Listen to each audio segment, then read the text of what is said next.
Hey everyone, welcome to this explainer. Today we're diving into some incredible material put together by Forge College. We're jumping right into a crucial lesson from our Introduction to Gulfstream Protocol and Theory module.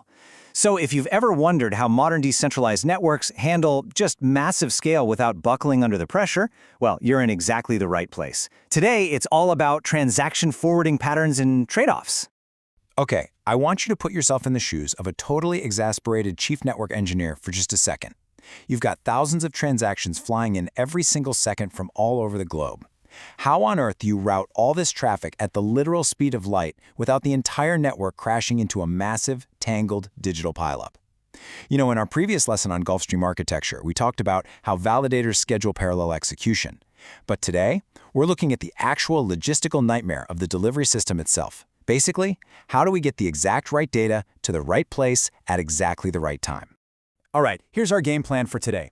First, forwarding basics and recap. Second, the 4 forwarding patterns. Third, real-world workload trade-offs. Fourth, dealing with failure modes. And finally, the mental models framework. Let's get right into it. Starting off with Section 1, Forwarding Basics and Recap. Before we get into the really complex strategies, we've got to establish the core problem of transaction routing across a decentralized network. The goal here is simple to say, but literally incredibly hard to execute. Moving transactions from senders to processors safely and efficiently. Just compare the old way with the new way. The legacy poll-based mempool acts like a giant waiting room. Transactions just sit there until a single leader decides to pull them out and order them during block proposal. It's centralized, and frankly, it's a huge bottleneck. Now contrast that with Gulfstream's push-based speculative scheduling. This physically shifts the locus of ordering. Transactions arrive already routed to validators ahead of time.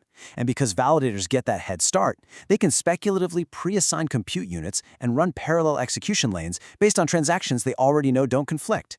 It's totally decentralized ordering before the proposal even happens. Moving right along to Section 2, the 4 forwarding patterns.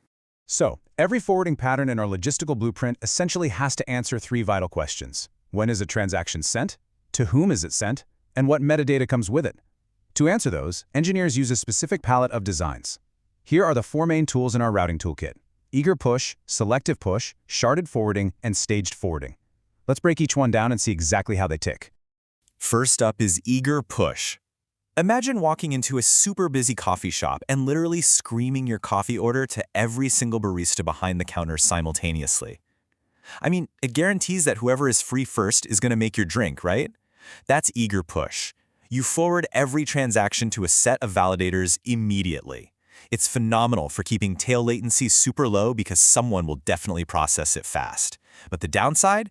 Oh man, you are burning through network bandwidth and creating a ton of duplicate, wasted work, especially since only one barista's coffee actually gets handed to you in the end. Next, we have selective push.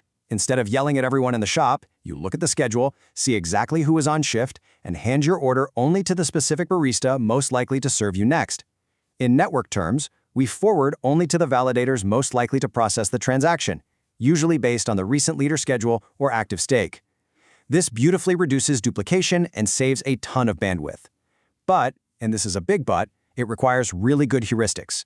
Because if your prediction is wrong, say that barista suddenly goes on break, your transaction is delayed and latency spikes.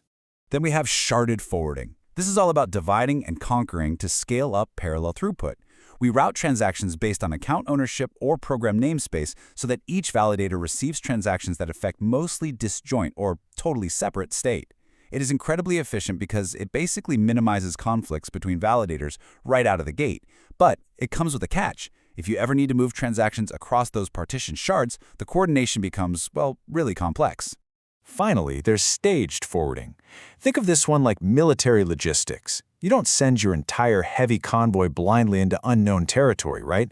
You send a reconnaissance drone ahead first. Staged forwarding sends preliminary metadata, basically a lightweight intent, to validators. Then, once the network conditions and dependencies are totally clear, it sends the full, heavy transaction. Sure, it adds a bit of protocol complexity and an extra round trip, but it drastically reduces the cost of wasted speculative scheduling. All right, Section 3, real-world workload trade-offs. In a lot of the learning programs we host over at Forge College, we always emphasize that system design is almost never about finding a perfect, magic solution.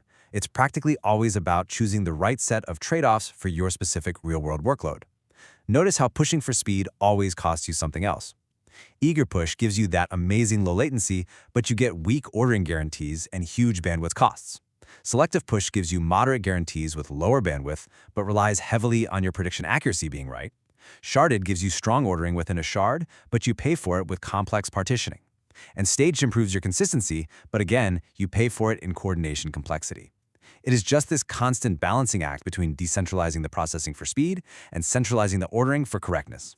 Which brings us to Section 4, dealing with failure modes. So what actually happens when these theoretical blueprints meet the completely messy, unpredictable reality of a live network? Imagine a heavy load event, like a massive token launch or a sudden decentralized exchange price crash. This is where things get real. Let me paint a picture of a totally chaotic 50-millisecond window. Imagine 3 transactions, A, B, and C, fire off simultaneously. A and C are hitting the exact same shared order book account, while B is touching a totally different account. Under selective push, transactions A and C end up at validator 1, and B goes to validator 2. Validator 1 speculatively schedules A and C sequentially because, well, they conflict. Validator 2 schedules B perfectly fine.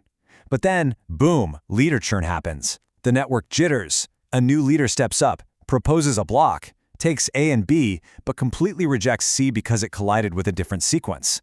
The end results? Latency actually improved for A and B, but validator 1's speculative work on C was totally wasted, and C just gets dropped. It's a very real failure mode. So the absolutely crucial point here is we need mitigations. Observability is non-negotiable. We have to measure everything: median latency, tail latency, and wasted speculative work. For example, modern systems use adaptive routing. If a forwarder is monitoring the network and sees that more than 10% of speculatively executed transactions are aborting during a traffic spike, the system doesn't just sit there and crash, it dynamically downgrades from eager push to staged forwarding. It trades away a little bit of latency to ensure correctness and stop the network from literally burning itself out on wasted compute. And finally, Section 5, the Mental Models Framework. To manage all of this crazy complexity, engineers rely on really clear frameworks. If you want to diagnose a trace or tune a network, you absolutely need a way to visualize these moving parts instantly. So, let's use 2 complementary metaphors: highway routing and the conveyor belt. First, highway routing represents forwarding decisions. Think of transactions as cars and the network as a series of highways. Eager push puts cars on every single highway to guarantee early arrival, which obviously causes congestion. Selective push uses a GPS navigator to pick the fastest route. Staged forwarding sends out a traffic drone first. That's how we get the data to the destination. But then we have the conveyor belt, which represents the actual processing. Think of validators as factories with multiple parallel assembly lanes. Forwarding supplies parts to those factories. If you send the exact same parts to many factories, only the factory whose block is accepted actually keeps the final product. The rest literally throw their hard work right in the trash. That's your wasted compute.